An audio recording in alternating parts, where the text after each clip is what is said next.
Welcome back everyone to another Tony Stewart's All-American Racing setup video.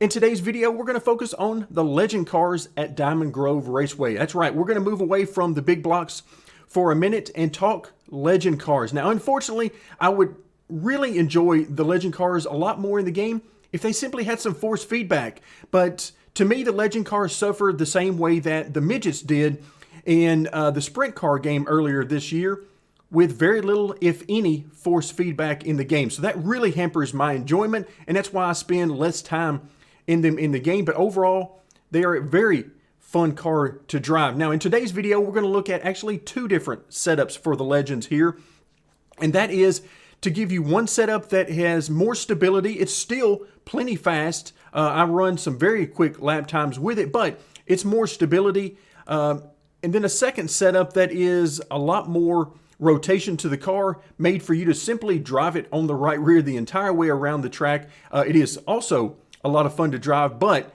it is something that's going to require more of your focus and more of an effort to try to keep it under control. So a lot of fun making these two very different types of setup for two very different types of driving styles. So let's get started.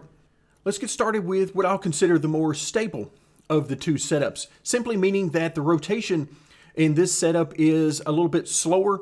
You're going to need to work the inputs and be smoother with the inputs and more deliberate with the inputs to get the car to rotate and then keep it rotated the way you're going to need to. It's still plenty fast, and I've run great lap times with this setup, but it takes a little bit different driving style to get there. So let's go ahead and start with the front of the car, the left front and the right front. We're looking at 2 degrees of camber on left and right front. Of course, the right front is negative, while the left front is positive. But there's a lot of variation you can use with the camber here. +2 and -2 worked very well. I also tried -2.5 on the right front. Again, that also worked very well, down as low as about 1 degree of camber. So there's tons of variability here. Just depends on what feel you're looking for. You try to generally run as much camber as you can while looking for that balance in the car, and I found that the +2, -2 gave me exactly that. As far as spring rate, 200 in the left front, 250 in the right front. This is going to tighten the car up. Anytime you're using, of course, 250 is the maximum spring rate in the Legend cars. Anytime you use that much spring in the right front, it's going to tighten up the car. It's going to add stability to the car, but it's also going to take away some of the rotation. That's why I said that you're going to have to be more deliberate in your inputs, both on the pedals as well as the steering, in order to get the car rotated and keep it rotated. If you overdrive this car, then it's simply not going to turn. It's simply going to plow into the corner, and you're going to wonder how in the world anybody drives it. That's simply from overdriving the car. So you're going to have to be very deliberate with your inputs here. So 200 pounds on the left front, 250 on the right front. If you're looking to loosen up the car, then simply drop that right front spring. That's going to help your rotation, particularly on the entry of the corner, quite a bit. And we're going to see something like that when we get to setup number 2. But again, this one is more for stability. We've moved at shock, bump, and rebound. Didn't really do a whole lot with the rebound, as the 6 across the board really worked perfectly fine for me. But as always, there is no reason why you can't adjust corner by corner with the shock values. A little bit more on the shock bump on the left front as opposed to the right front. Reason being, more shock bump on the left front allows us better rotation on corner entry, and running less shock bump on the right front allows us more rotation on corners. So if you're interested in tightening the car up even more, then increase that shock bump on the right front, and that should do just that. As far as tire pressures, anywhere from 10 to 14 or 15 is usually pretty good for me around all 4 corners of the car, and I simply rotate where I want the highest pressures based on what I need from the car. The higher tire pressure on the left front will mean better corner entry, looser on corner entry. More tire pressure on the right front will mean tighter car overall, particularly on the entry of the corner. Moving on now to the rear of the car. Left rear and right rear, the exact same on spring rate. The reason for that is that keeps the rear of the car nice and stable. I prefer that because I want to get the car rotated using either the throttle pedal or the brakes and steering inputs. But then once I get to the gas, I want it to be very stable so that I can point it where I need to and run the groove that I need to. So I don't use the rear springs to get the car to rotate, although that is certainly a viable option. So stability out of the rear of the car is what I'm looking for. But if you need more rotation out of the car when you get to the throttle, then simply use more split in the rear springs. In this case, I would lower the left rear spring. Try something like 200 pounds there or even lower, and that should help the car to rotate using the throttle. As far as the shock bump, here, left rear versus right rear, you notice we're a little bit higher in the left rear. That tightens the car up on corner exit. So again, think of the shock bump and the tire pressure the same way you think of the springs. More shock bump, more tire pressure, that in the left rear is going to tighten the car. More shock bump, more tire pressure in the right rear is going to loosen the car when under throttle. As always, the tire stagger is maxed out at 1.0. In fact, I wish I had more, particularly at this track, just to help the car to rotate with a setup like this.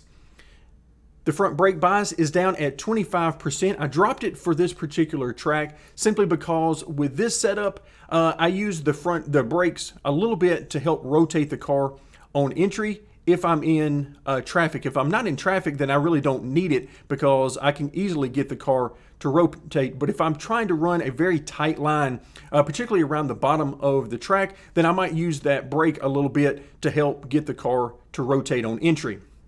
The front weight at 52, as well as the corner weight at 52. Of course, left side weight, we're going to leave maxed out at 54.5 because we're on an oval and we want all the weight to the left side of the car that we can get.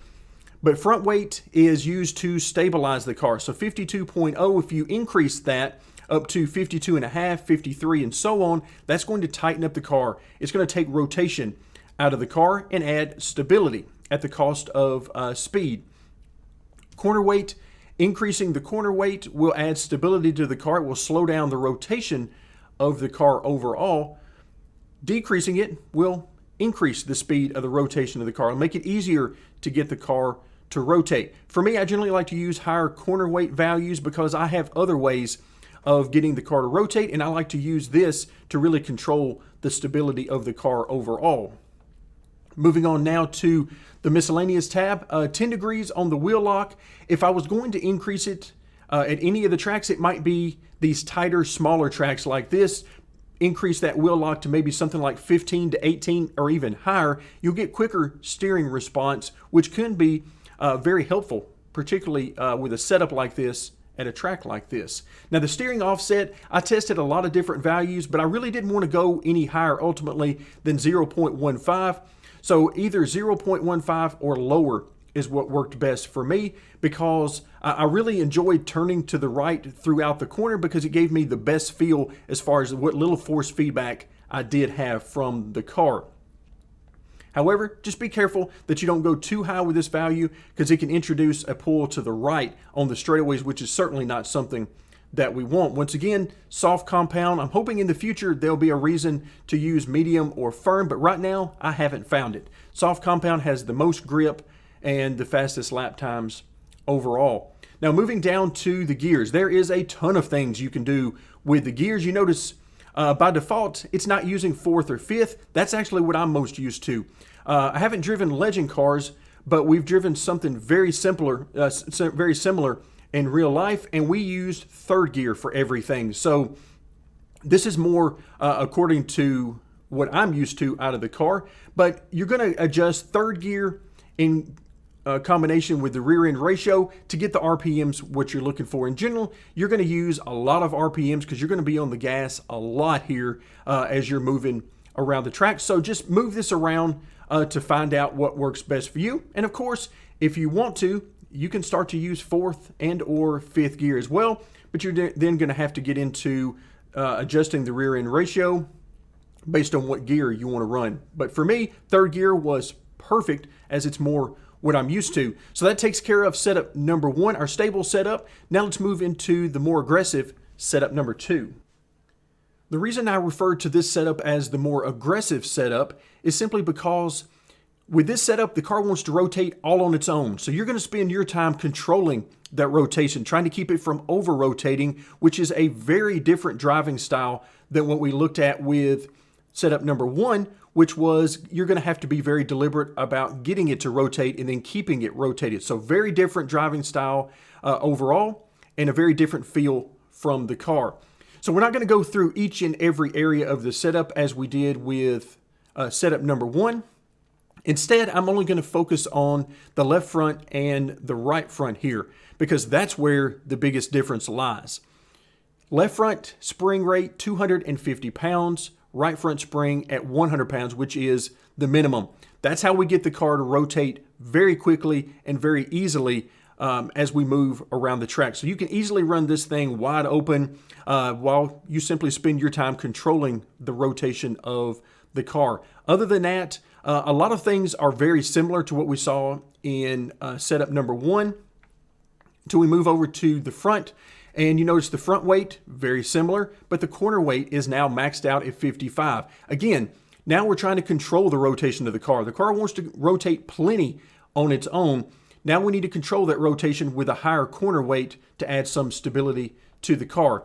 You also notice that the gearing is a little bit different here. We're still using 3rd gear for our racing, but 2.0 and 3.4 here, as opposed to what we saw in setup number 1. It's all about different ways of achieving the very same thing. So adjust these to fit your needs. And that's going to do it for today. Thank you so much for joining me, and stay tuned for more Tony Stewart's All-American Racing.